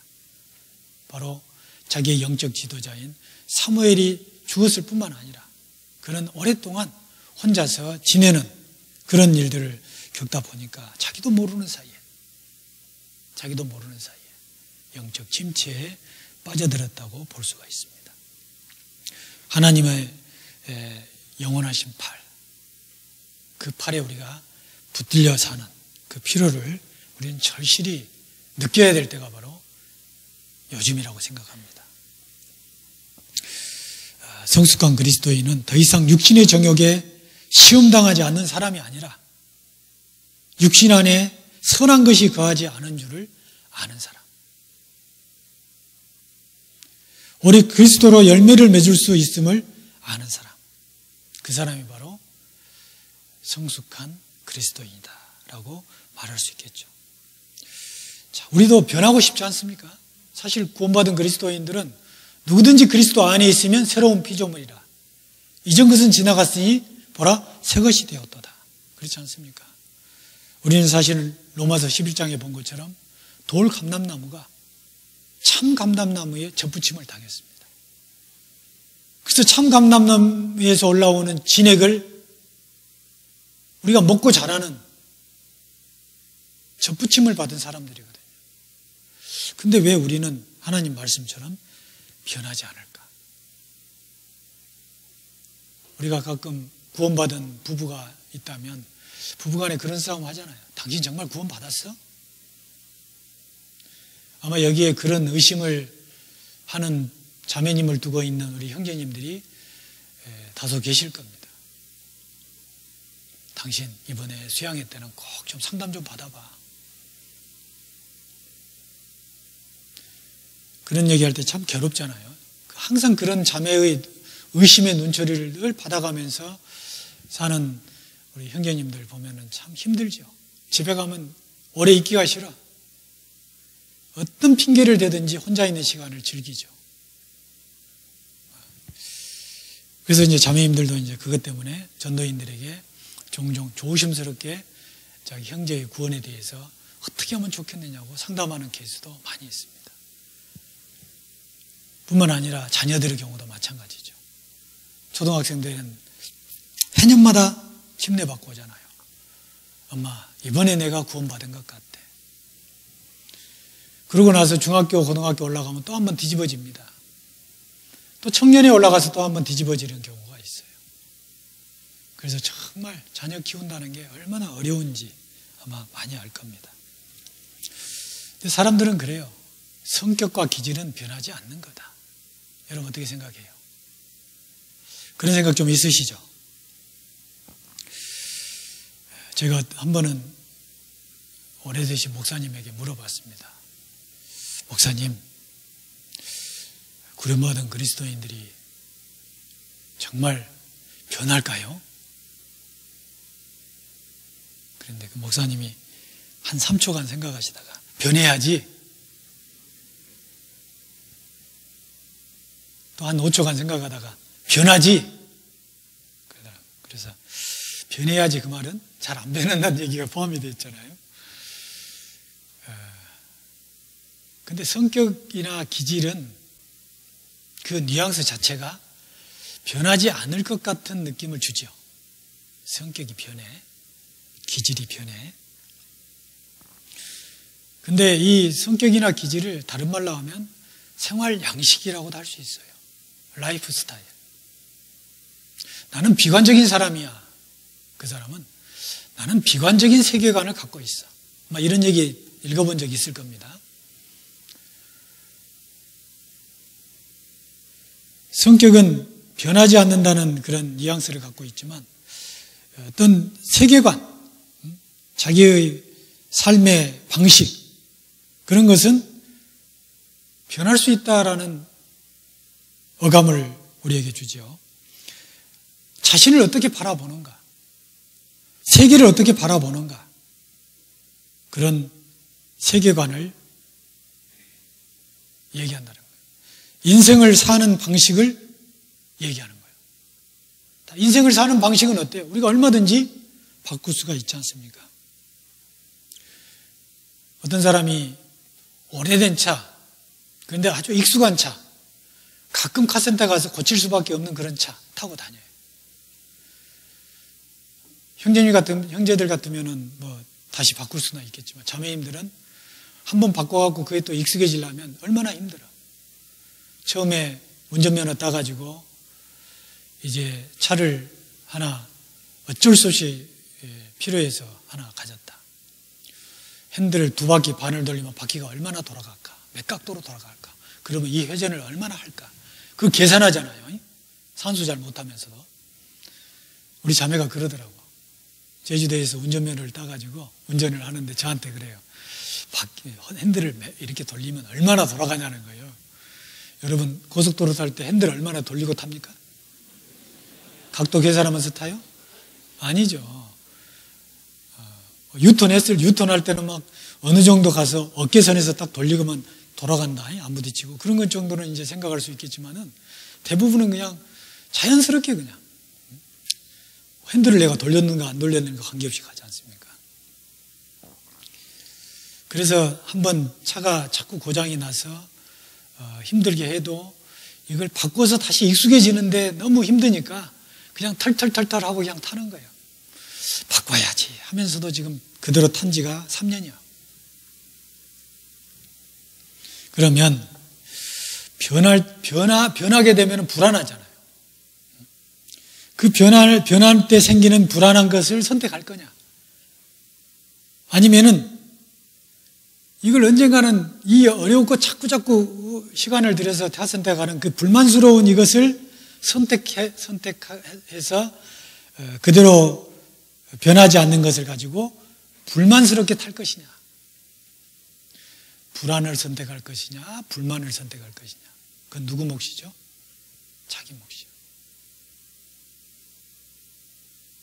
우리가 아침에 일어나서 기도하고 성경을 읽고 또 아침에 그 시간을 얻기 위해서 10분씩 앞당겨서 일어나는 그런 자기 생활로 바꾸면서 정말 항상 주님 앞에 섰을 때 또 항상 우리 형제 자매들과 만났을 때 당당한 모습으로 만날 것을 선택할 거냐? 아니면은 늘 아침에 일어나자마자 후다닥 밥 먹고 출근하는데 급급한 그런 불만스러운 삶을 그대로 살 것이냐 하는 것은 우리의 삶의 태도를 어떻게 선택하느냐에 의해서 얼마든지 변할 수 있다. 그래서 우리나 성격이나 기질은 변할 수 없다라는 생각보다는 내 삶의 방식을 좀 바꾸는 방법으로 가는 것이 어떨까. 우리는 다윗이 영적 침체기로 인해서 그런 큰 실수를 저지를 뻔했지만은 우리 자신도 나발의 그 충동에 선뜻 자기도 모르게 감정을 드러내게 됐을 때 이런 자신의 모습을 한번 바꿔보는 쪽으로 한번 생각해 보면 어쩔까 생각을 하게 됐습니다. 자, 그런데 아비가일은 어땠습니까? 그런 한 가족을 완전히 몰살시키기로 작정하고 급히 돌진해 오는 그 다윗을 그의 마음을 정돈시키고 그에게 하나님을 바라보게끔 만들었습니다. 자, 25장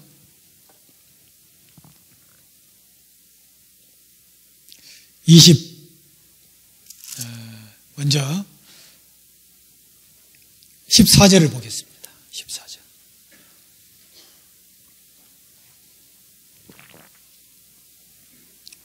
소년 중 하나가 나발의 아내 아비가일에게 고하여 가로되 다윗이 우리 주인에게 문안하러 광야에서 사자들을 보내었거늘 주인이 그들을 수욕하였나이다. 15절. 우리가 들에 있어 그들과 상종할 동안에 그 사람이 우리를 매우 선대하였으므로 우리가 상하거나 잃은 것이 없었으니 우리가 양을 지키는 동안에 그들이 우리와 함께 있어 밤낮 우리에게 담이 되었습니다. 그런즉 이제 당신은 어떻게 할 것을 알아 생각할지니 이는 다윗이 우리 주인과 주인의 온 집을 해하기로 결정하였음이니이다. 주인은 불량한 사람이라 더불어 말할 수 없나이다. 아비가일이 급히 떡 200덩이와 포도주 2과둑부대와 잡아 준비한 양 5과 볶음곡식 5세와 건포도 100송이와 무화과 뭉치 200을 취하여 나귀들에게 싣고 소년들에게 이르되 내 앞서 가라. 나는 너희 뒤에 가리라 하고 그 남편 나발에게는 고하지 아니하니라. 자, 나발. 그 나발을 남편으로 갖고 있는 아내 아비가일. 아비가일은 참 결국은 지혜롭게 다윗을 실수하지 않도록 했습니다. 저는 그 아비가일의 지혜로운 모습에 용기의 지혜라고 명명을 하고 싶어요. 왜냐하면 참 그 기세등등해서 칼을 차고 말이죠. 말을 타고 막 먼지를 날리면서 노기등등 해가지고서 달려오는 그 다윗을 향해서 당당하게 나갔잖아요. 그리고 그 길목에 탁 납작 엎드려서 다윗을 말에서 내리게 하고 그에게 자기의 하고자 하는 말을 당당하게 할 수 있었던 용기. 우리는 그런 어려운 일을 당하게 되면요, 아마 남편의 실수로 어떤 어려운 일을 당하게 됐을 때 우리 자매님들은 이 아비가일처럼 그렇게 나설 수 있을까? 또 우리 형제님들도 교회 안에 큰 어려움을 당했을 때 그게 정말 하나님 뜻과 맞다면은 탁 맞닥뜨려서 정말 혼자서라도 당당하게 서서 한번 외쳐볼 수 있을까? 먼저 아비가일에게는 들을 귀가 있었습니다. 나발의 한 종은 자신의 안전, 자기가 소속된 이 가정의 안전을 위해서 아비가일에게 말했잖아요. 그런 종이었습니다. 그러나 그 종이 아비가일 자기 주인의 부인이잖아요. 안주인이잖아요. 그러나 그 종의 말을 다 들었습니다. 그리고 즉각 행동으로 옮겼죠.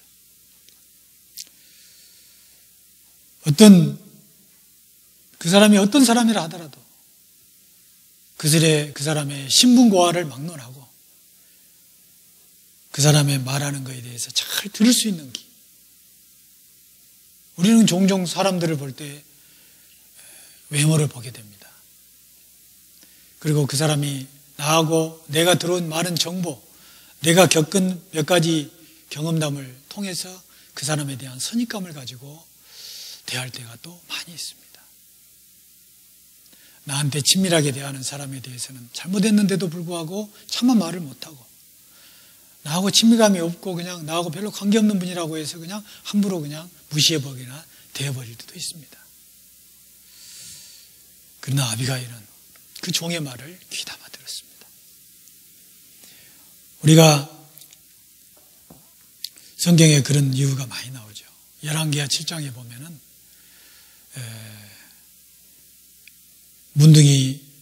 문둥병자 4사람이 나오잖아요. 아람 왕 베나닷이 많은 군대를 이끌고 사마리아 성을 에워쌌습니다. 너무나 견고하게 에워쌌기 때문에 먹을 것이 없는 거예요. 그래서 또 서로 자식을 잡아먹는 참상이 빚어졌습니다. 성 안에는 먹을 것이 없어서 굶주려 죽게 생겼고 성 밖에는 엄청난 아람 군대가 성을 뺑뺑 둘러싸고 있고 이 문둥이 4사람은 함께 앉아서 얘기한 겁니다. 야, 우리가 성 안에 있어서 굶어 죽고 밖에 나가서 구걸해갖고 안 주면 거기서 죽고 그럴 바에는 차라리 한번 나가보는 게 좋지 않느냐. 그래 나갔습니다. 사실은 하나님이 그 아람 군대를 그냥 사거리 그냥 도망치게 했거든요. 이스라엘 백성들이 엄청난 군대가 막 몰려오는 것처럼 그들에게 해서 다 도망가게 했습니다. 모든 걸 나르고 걸음아 날 살려라. 나가보니까 아람 군대는 이미 다 철수해버렸고 먹을 것이 지천으로 널려 있잖아요. 그래서 이들이 실컷 먹고 또 이렇게 하나 몇 걸 감춰놓고 그리고 자기들끼리 하는 얘기예요. 야, 우리가 큰 죄를 졌다. 이 엄청난 좋은 소식을 성 안에 있는 사람에게 알리지 않는 것은 그건 우리에게 큰 죄를 짓는 것이다. 빨리 가서 알리자. 그래서 이 사람들은 성에 알렸습니다.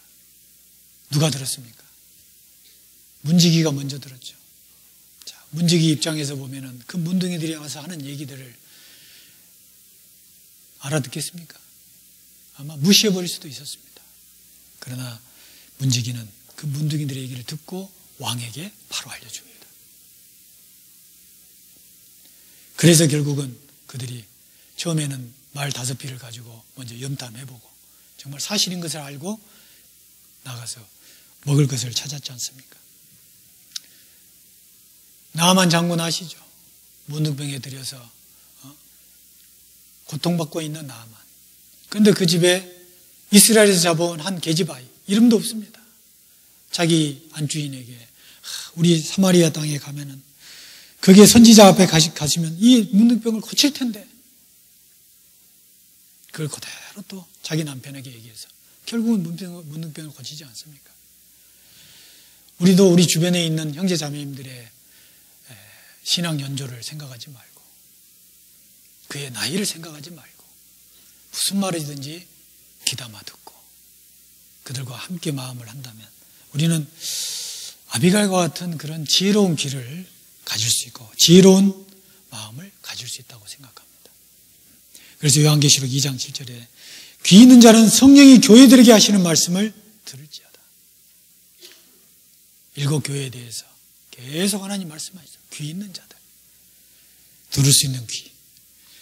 아비가일은 그 들을 수 있는 귀가 있었습니다. 그리고 아름다운 용기. 즉각적으로 음식을 준비해서 그 문제를 정면으로 돌파하려고 다가갔습니다. 우리는 어떤 문제가 생기면 일단 한 발 물러서기부터 할 때가 있지 않습니까? 물론 물러설 때도 있어야 됩니다. 그러나 기도해야 되죠. 그리고 사태를 정확하게 파악하고 어떻게 행동하는 것이 가장 지혜로운가, 하나님 보실 때 가장 합당한가, 그런 용기. 민첩하게 다윗에게 줄 음식을 준비해서 다윗을 만나러 갑니다.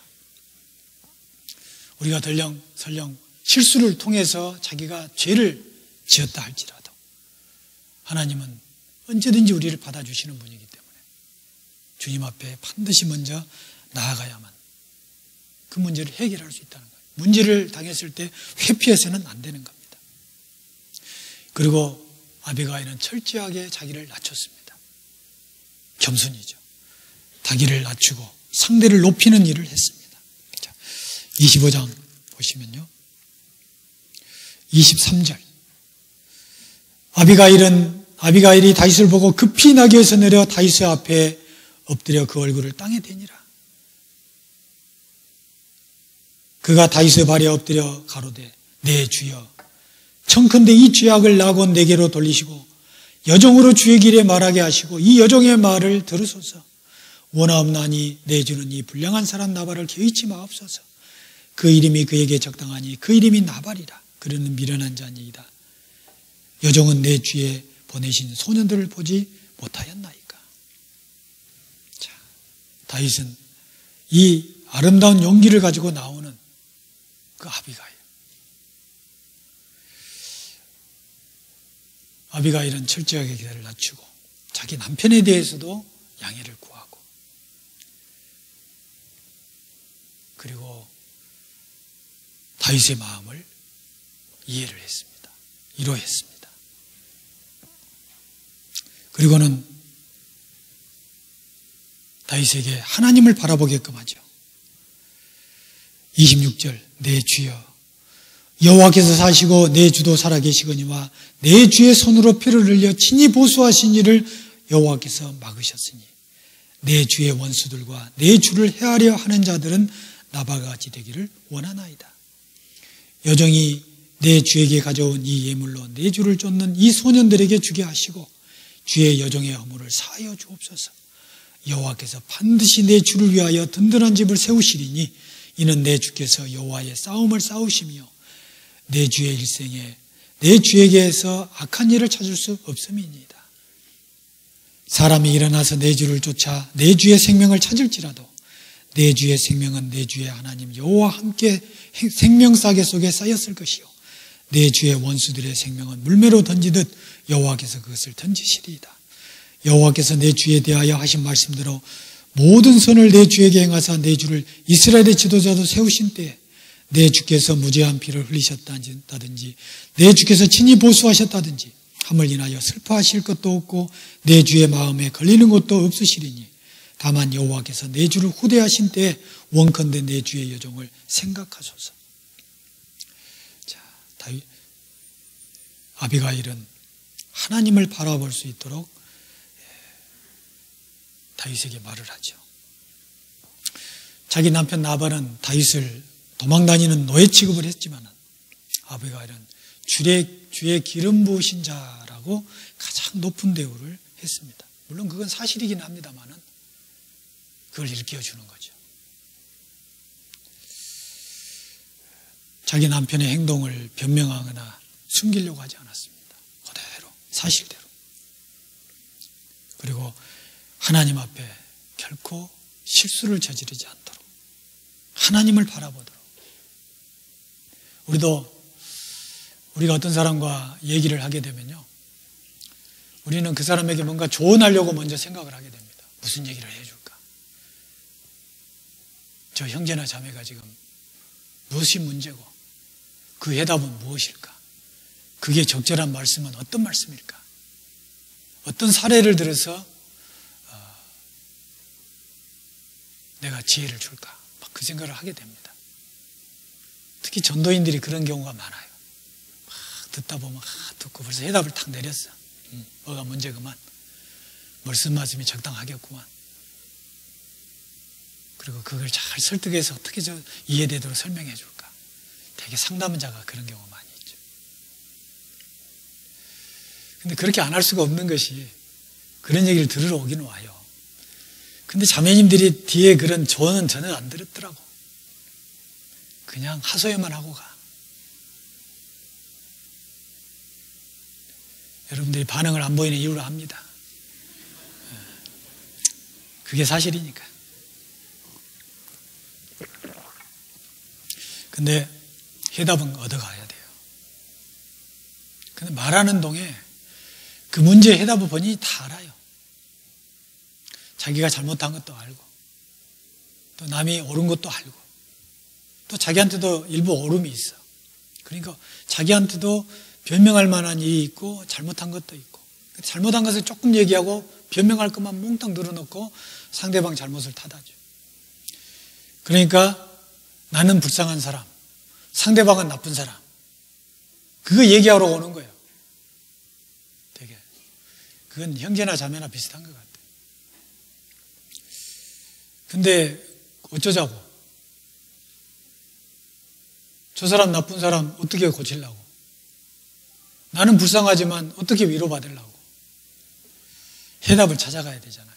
그걸 고민하는 거예요. 얘기를 하다 보면 스스로 그 문제의 해답을 결국은 거품이 빠지고 해답을 다시 마음속에 담고 되게 돌아가죠. 우리 그리스도인들은 다 그런 해답을 평소에 알고 있으니까요. 아비가일은 그렇게 했습니다. 다윗에게. 참 우리가 잠언 15장에 보면 사람은 그 입의 대답으로 말미암아 기쁨을 얻나니 때에 맞는 말이 얼마나 아름다운고. 때에 맞는 말. 다윗에게 가장 필요한 것이 뭐였습니까? 그 영적 침체된 그 상태에서 영적으로 고양할 수 있는, 즉 하나님을 바라볼 수 있는 그 시각으로 마음을 바꿔간다는 것. 그게 가장 중요하거든요. 아비가일은 그와 같은 분별력과 지혜를 가지고 있었던 것입니다. 우리가 아비가일처럼요, 하나님 앞에 서 있는 한 사람, 물론 우리가 모든 일을 함께 해야 되지만 우리 한 사람 한 사람이 하나님 앞에 똑바로 서 있는 한 사람이 된다면 우리는 얼마나 큰 일을 할 수 있을지. 실수를 저지를 수밖에 없는 그 사람의 감정을 추스리게 하고 하나님을 바라보고 하나님 사람다운 모습으로 되돌릴 수 있는, 예레미야서 5장에 예루살렘 거리에 한 사람, 공의를 행하는 한 사람을 찾지 못해서 하나님이 이스라엘을 벌주는 그런 일이 생겼지 않습니까?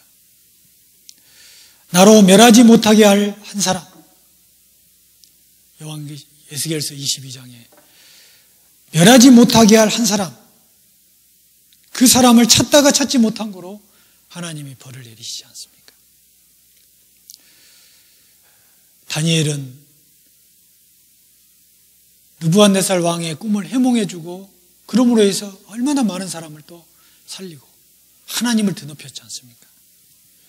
해답을 가진 한 사람, 바로 우리입니다. 우리 각자가 그 한 사람이 되어서 아비가일이 다윗의 그 실수를 막고 훗날 훌륭한 왕으로 세워질 수 있는 그 훈련의 과정을 잘 슬기롭게 넘길 수 있는 사람으로 만들 수 있었던 것도 그런 용기가 있는 한 사람이었기 때문에 가능한 거죠. 이 세상에서 가장 필요한 사람은 하나님의 도움을 입는 한 사람, 그 도움을 줄 수 있는 한 사람. 그 바울이 다메섹 도상에서 주님을 만나고 그 회심이 지금 우리에게까지 복음을 전할 수 있는 역할을 했지 않습니까? 우리는 그런 한 사람을 우리 기독교 역사 가운데 많이 찾아볼 수 있습니다. 그리고 그 남편에게도 마찬가지입니다. 이제 남편에게 돌아와서 보니까 왕의 잔치같이 벌려놨잖아요. 지금 자기 운명이 지금 어떤 상황에 빠져 있는지 전혀 생각을 못한 거예요. 이른 그대로 어리석은 자였습니다. 미련한 자. 그 대취한, 술에 취한 그 나발에게 아비가일은 말하지 않았습니다. 종의 말을 듣고 그 어리석은 남편에게 말하지 않고 즉각적으로 행동에 옮긴 것처럼 또 돌아와서도 마찬가지로 그런 상태에 빠져 있는 남편에게 얘기하지 않았어요. 그리고 그 다음날 맑은 정신이 됐을 때 다윗의 소식을 전하죠. 그러자 하나님이 나발을 쳤습니다. 그 아름다운 마음을 가지고 있는, 용기 있는 지혜를 가지고 있는 아비가일. 그래서 하나님은 다윗에게 아비가일을 아내로 취하도록 허락하신 겁니다. 우리는 어떤 사람을 주변에 두고 싶습니까? 나발 같은 사람입니까? 아비가일과 같은 사람입니까? 우리는 다 아비가일과 같은 사람이 내 옆에 두고 싶을 겁니다.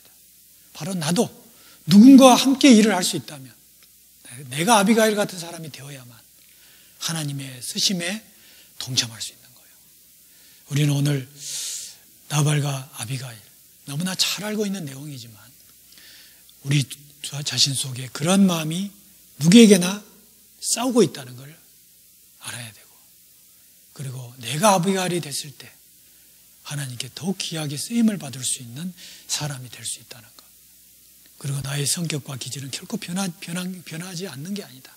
어떤 삶의 방식을 내가 선택할 거냐, 그건 오롯이 내 자신의 몫이다는 것. 그것은 하나님을 온전히 신뢰했을 때만 가능한 거예요. 믿음에는 두 가지가 있답니다. 하나는 신뢰가 있고 하나는 신용이 있습니다. 신용은 뭡니까? 믿을만한 정도만 믿는 거예요. 은행에서 대출을 받을 때 신용대출 받습니다. 왜? 저 사람이 내가 대출해 줄 것을 얼마나 제대로 갚을 수 있는가. 그 신용의 상태를 보고 그대가 가지고 있는 여러 가지 것을 보고 신용 정도를 보고 대출해 주는 겁니다. 만약에 우리가 형제 자매를 믿게 됐을 때 우리는 그 정도만 믿는다면 우리는 그 사람을 신뢰하는 게 아니라 신용하는 거죠. 우리가 하나님에 대해서도 마찬가지입니다. 하나님을 온전히 신뢰한다면 신뢰는 뭡니까? 겉으로 볼 때는 도저히 믿어질 수 없는 상황이라 하더라도 내 마음에 믿는 겁니다. 야고보 사도는 이런 말을 했어요. 누구든지 지혜가 부족하거든 후히 주시고 꾸짖지 아니하시는 하나님께 구하라. 그리하면 주시리라. 오직 믿음으로 구하고 의심하지 말라. 의심하는 자는 바람에 밀려 요동하는 바다 물결 같으니 이런 자들은 주께 얻기를 생각하지 말라. 두 마음을 품어 모든 일에 정함이 없는 자로다. 오직 믿음으로 구하고 조금 더 의심하지 말라. 그게 신뢰죠. 하나님에 대해서 우리는 처음에는 신용합니다. 신용. 너희는 먼저 그의 나라와 그의 의를 구하라. 그리하면 이 모든 것을 너희에게 더하시리라. 하나님은 항상 구원받은 그리스도에게는 조건을 주고 그에 순종했을 때 상응하는 축복을 주십니다. 은혜를 주십니다. 그런데 우리는 하나님을 신뢰하지 못할 때가 너무 많이 있어요. 그래서 우리는 주님을 신뢰하는 방향으로 나아갈 수 있는, 그게 바로 다윗의 신앙을 배우는 겁니다.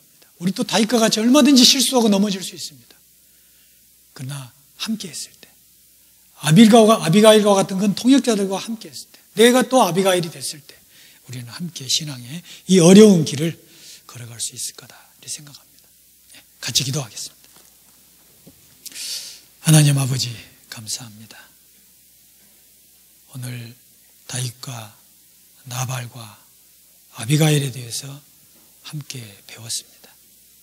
우리 모두 다윗과 같은 영적 침체기에 빠져서 실수하지 않도록 도와주시고, 그리고 나발과 같은 기질을 드러내지 않도록 인도해 주시고, 아비가와 같은 사람이 되어서 지혜롭게 살아가며 항상 주님께 귀하게 쓰임받는 저희들이 될 수 있도록 인도하여 주옵소서.